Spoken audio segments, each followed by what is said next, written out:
it seems to me that you play a lot on our nerves, and sometimes, I mean, in films, the public knows a little more than the characters. It's a little bit in advance, and the director tells us what he doesn't know is that. But here, you just discover that's good things at the same time as the character. Always. Yeah, that's great. That's fucking great, because I don't know, when I go to see a movie, I just don't want to know what's going to happen next. I just don't ever want to know what's going to happen next. And I think that the most important thing a movie can do is keep you asking that question, what's going to happen next? What's going to happen next? You know, it's the most exciting thing. And so, you know, but I think the trick can become is that sometimes if you have absolutely no clue about what's going to happen next, you just sort of just say, well, fuck it, I can't. I don't want to be involved. But I think that it's just a testament to Adam's performance that you just are following him. You're really just following this guy around, really, you know. And I think he's just so watchable. He's such a watchable actor that you just kind of follow him wherever he's going. And this is really the other extreme from Magnolia, which is a kind of choral with lots of characters. Did you want? I mean, yeah, I didn't want to do that again. Yeah, it was too follow many. Just one character to. Yeah, like in Sydney. Yeah, you know, it was a lot like that. Like I just wanted to make a simple movie, but I didn't really know how to do it at first. You know, when we chased out a lot of fucking bad ideas. You know, and wasted a lot of time, which, like...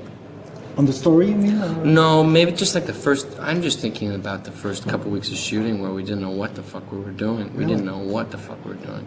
We completely threw it out the window, which was all ass-end up and wrong, you know?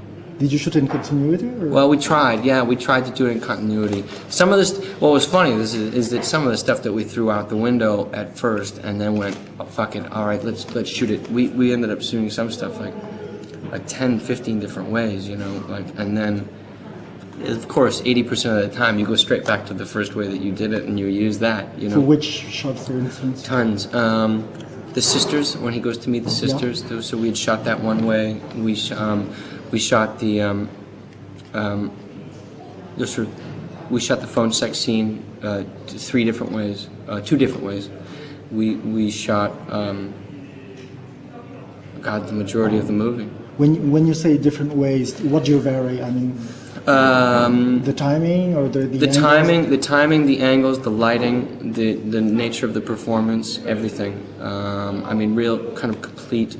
Tried, you know, sometimes 4 to 5 different ways in terms of reshooting. You know, for instance, the opening shot was always the opening shot, but Adam's reaction to the car crash was just one of those things where you think you've got 400 different ideas about how that it could be better or funnier, but you end up using just the one that you did the very first time, which is just a shot of him. Yeah, exactly. What was it in the script? It was written in the script that it was my idea that after the car crash happens, we would come around to him and do all these fancy camera things and nonsense, and then all it really required was just a shot of him, you know, which was so funny was we spent a hell of a lot of time climbing up our own ass doing complicated, stupid shots when all you really needed was a shot of him, you know? It was like learning how to throw a lot of stuff away that you didn't need, you know? It'd be very, very simple. Simple, I mean... Yeah, it was just like... Did it happen all the time during this shoot? It happened a lot for a long time until we caught on to it. And then we could just be... And then it became kind of easy to be... What struck me also was that tragedy, in a way, in the film, stemmed from absurd situations. And it seemed to me that the film at times verges on nihilistic options and absurd options. Sometimes a little bit of surrealism also. Are there notions that you have in mind consciously? Or? No, nothing nihilistic. No, not at all. I would try to do the opposite, you know, to try and make an audience picture, you know, for entertainment. I want to make a real entertainment movie, you know, like a really entertaining. But it seemed to me that there are also some surreal notions in the film. Yeah, there are. You disagree on that? Or? No, I couldn't argue with you. I mean, you know, it's just the kind of thing where you don't really. I know that it's pretty surreal when the car flips over. You know, I know that there's the harmonium dropped it, but it's really just things that you do that are devices to allow the rest of the story to happen. You know, to maybe sort of bring an audience in. It's really just sort of like playing a big hit song at the beginning of your concert so that everybody will keep listening to the rest of your songs. You know, it's a little bit like that. It's just, I think, you know, just trying to have fun. The opening sequences of the film are very disquieting. You keep wondering, and you keep wondering for a while whether it's actually taking place or if it's taking place within his mind. Yeah, that's good. Can you comment on that? Or? Well, you know, I think that stuff's just so sort of. I was just trying to make trying to do like Jacques Tati style stuff. You know, it's so ironic that they're doing this retrospective because I was just trying to do my hardest to make a Jacques Tati movie. Really. How did you design the sound? I worked. Oh, this is the best question.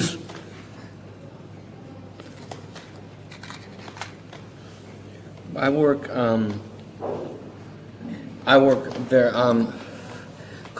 with my friend John Bryan is a composer who I work pretty closely with, and before we started shooting, I gave him some of the tempos that I thought would be good, just this kind of thing, like, you know, just so that I could have something to shoot to, and he went and made a bunch of the recordings. A lot of the recordings that you hear in the movie were actually made sort of in pre-production, and there's a lot of sort of blowing on bottle caps and various spring coils and different things. And before the shoot?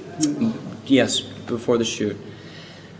And I heard it and was completely inspired by it, and a lot of it's in the movie. And what happened was that we just culminated a library of sounds, you know, from the actual warehouse space.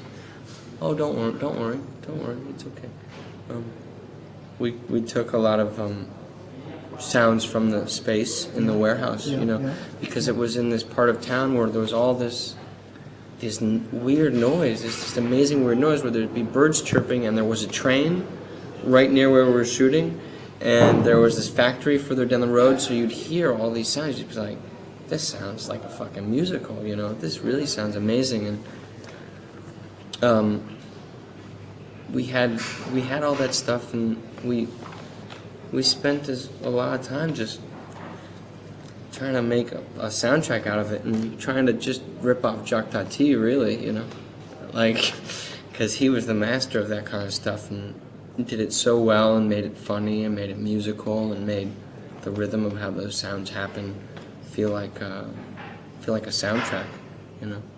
So we were just trying to do the best Jacques Tati imitation that we could, and to try and do things, you know, different.